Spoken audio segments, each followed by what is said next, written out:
श्री सीताराम चंद्राभ्याम नमः। युद्धकांड 24वां सर्ग।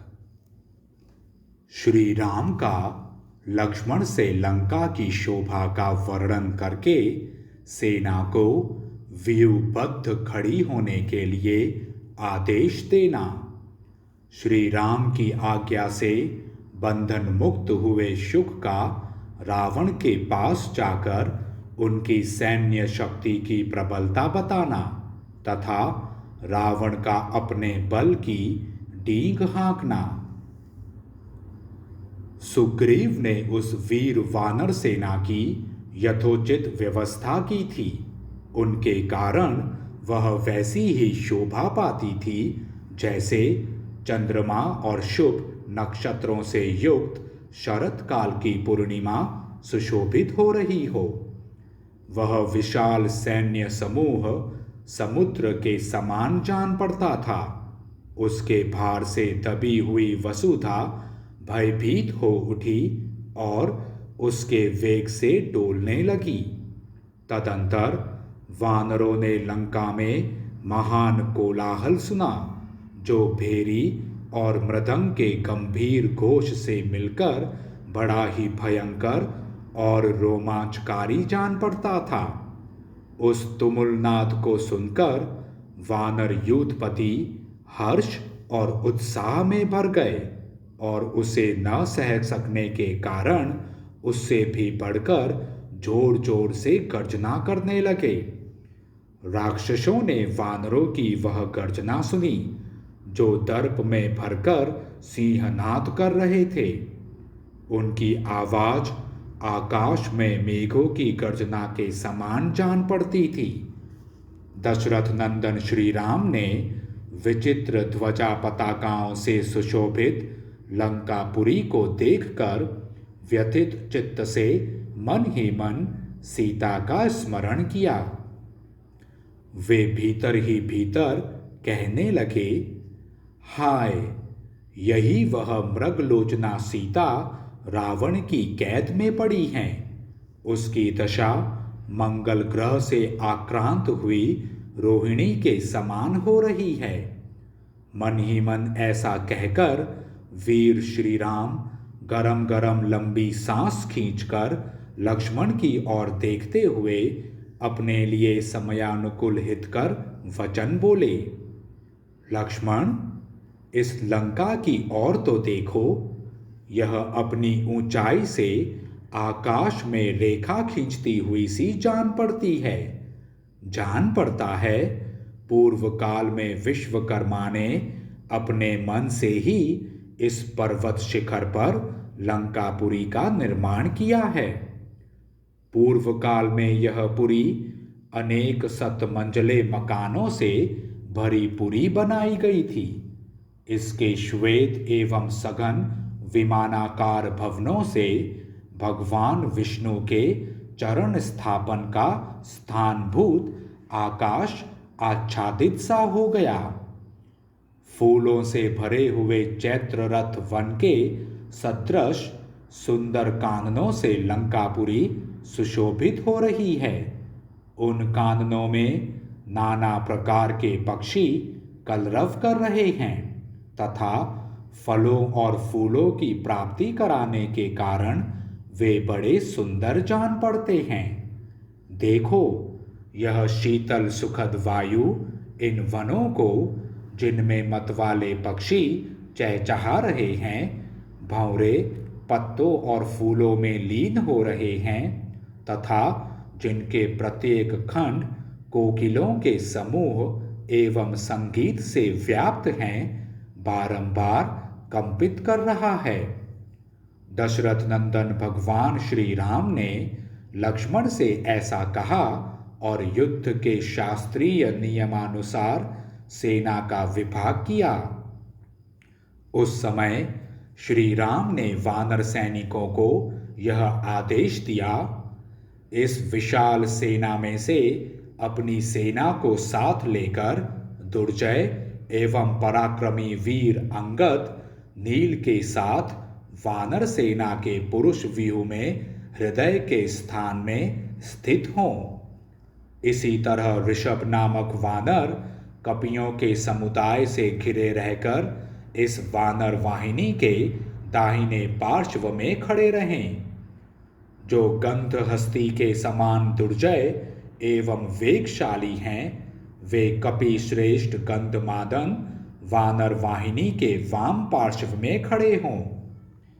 मैं लक्ष्मण के साथ सावधान रहकर इस व्यूह के मस्तक के स्थान में खड़ा होऊंगा।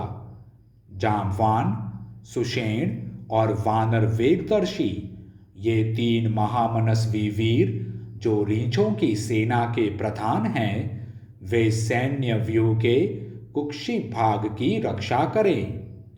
वानर राज सुग्रीव वानर वाहिनी के पिछले भाग की रक्षा में उसी प्रकार लगे रहें जैसे तेजस्वी वरुण इस जगत की पश्चिम दिशा का संरक्षण करते हैं। इस प्रकार सुंदरता से विभक्त हो विशाल व्यूह में बद्ध हुई वह सेना, जिसकी बड़े बड़े वानर रक्षा करते थे, मेघों से घिरे हुए आकाश के समान जान पड़ती थी। वानर लोग पर्वतों के शिखर और बड़े बड़े वृक्ष लेकर युद्ध के लिए लंका पर चढ़ आए। वे उस पुरी को पददलित करके धूल में मिला देना चाहते थे। सभी वानर युद्धपति ये ही मंसूबे बांधते थे कि हम लंका पर पर्वत शिखरों की वर्षा करें और लंका वासियों को मुक्कों से मार मार कर यमलोक पहुंचा दें। तदंतर महातेजस्वी राम ने सुग्रीव से कहा, हम लोगों ने अपनी सेनाओं को सुंदर ढंग से विभक्त करके उन्हें व्यूहबद्ध कर लिया है, अतः अब इस शुक को छोड़ दिया जाए। श्री रामचंद्र जी का यह वचन सुनकर महाबली वानर राज ने उनके आदेश से रावण दूत शुक को बंधन मुक्त करा दिया। श्री रामचंद्र जी की आज्ञा से छुटकारा पाकर वानरों से पीड़ित होने के कारण अत्यंत भयभीत हुआ शुक राक्षस राज के पास गया। उस समय रावण ने हंसते हुए से ही शुक से कहा, ये तुम्हारी दोनों पांखें बांध क्यों दी गई हैं? इससे तुम इस तरह दिखाई देते हो मानो तुम्हारे पंख नोच लिए गए हों। कहीं तुम उन चंचल चित्त वाले वानरों के चंगुल में तो नहीं फंस गए थे? राजा रावण के इस प्रकार पूछने पर भय से घबराए हुए शुक ने उस समय उस श्रेष्ठ राक्षस राज को इस प्रकार उत्तर दिया, महाराज, मैंने समुद्र के उत्तर तट पर पहुंचकर आपका संदेश बहुत स्पष्ट शब्दों में मधुर वाणी द्वारा सांत्वना देते हुए सुनाया, किंतु मुझ पर दृष्टि पड़ते ही कुपित हुए वानरों ने उछलकर मुझे पकड़ लिया और घूंसों से मारना एवं पांखें नोचना आरंभ किया। राक्षस राज, ये वानर स्वभाव से ही क्रोधी और तीखे हैं, उनसे बात भी नहीं की जा सकती थी। फिर यह पूछने का अवसर कहाँ था कि तुम मुझे क्यों मार रहे हो? जो विराट, कबंध और खर का वध कर चुके हैं, वे श्री राम सुग्रीव के साथ सीता के स्थान का पता पाकर उनका उद्धार करने के लिए आए हैं। वे रघुनाथ जी समुद्र पर पुल बांध लवण सागर को पार करके राक्षसों को तिनकों के समान समझकर धनुष हाथ में लिए यहाँ पास ही खड़े हैं। पर्वत और मेघों के समान विशालकाय रीछों और वानर समूहों की सहस्त्रों सेनाएं इस पृथ्वी पर छा गई हैं। देवता और दानवों में जैसे मेल होना असंभव है, उसी प्रकार राक्षसों और वानर राज सुग्रीव के सैनिकों में संधि नहीं हो सकती। अतः जब तक वे लंकापुरी की चहार दीवारी पर नहीं चढ़ आते, उसके पहले ही आप शीघ्रतापूर्वक दो में से एक काम कर डालिए। या तो तुरंत ही उन्हें सीता को लौटा दीजिए, या फिर सामने खड़े होकर युद्ध कीजिए। शुक की यह बात सुनकर रावण की आंखें रोष से लाल हो गईं। वह इस तरह घूर घूर कर देखने लगा मानो अपनी दृष्टि से उसको दग्ध कर देगा। वह बोला, यदि देवता, गंधर्व और दानव भी मुझसे युद्ध करने को तैयार हो जाएं तथा सारे संसार के लोग मुझे भय दिखाने लगें, तो भी मैं सीता को नहीं लौटाऊंगा। जैसे मतवाले भ्रमर वसंत ऋतु में फूलों से भरे हुए वृक्ष पर टूट पड़ते हैं, उसी प्रकार मेरे बाण कब उस रघुवंशी पर धावा करेंगे। वह अवसर कब आएगा जब मेरे धनुष से छूटे हुए तेजस्वी बाणों द्वारा घायल होकर राम का शरीर लहूलुहान हो जाएगा, और जैसे जलती हुई लुकारी से लोग हाथी को जलाते हैं, उसी तरह मैं उन बाणों से राम को दग्ध कर डालूंगा। जैसे सूर्य अपने उदय के साथ ही समस्त नक्षत्रों की प्रभा हर लेते हैं, उसी प्रकार मैं विशाल सेना के साथ रणभूमि में खड़ा हो राम की समस्त वानर सेना को आत्मसात कर लूंगा। दशरथ कुमार राम ने अभी समर भूमि में समुद्र के समान मेरे वेग और वायु के समान मेरे बल का अनुभव नहीं किया है, इसलिए वह मेरे साथ युद्ध करना चाहता है। मेरे तर्कस में सोए हुए बाण विषधर सर्पों के समान भयंकर हैं। राम ने संग्राम में उन बाणों को देखा ही नहीं है, इसलिए वह मुझसे जूझना चाहता है।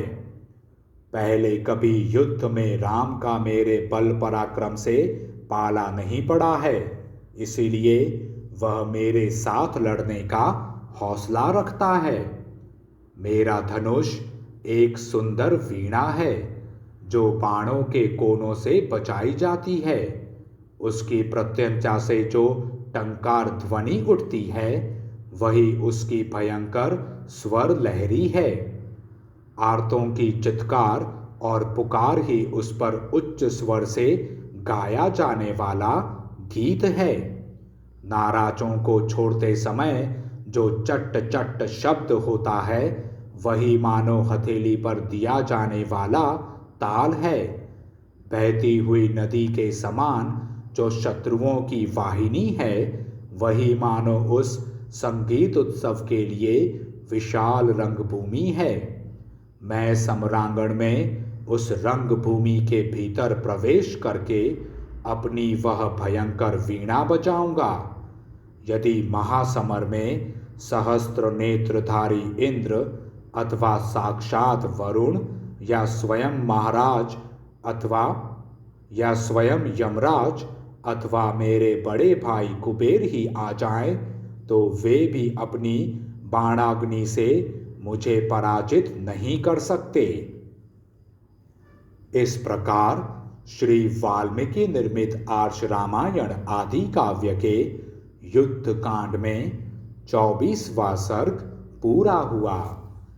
जय श्री राम।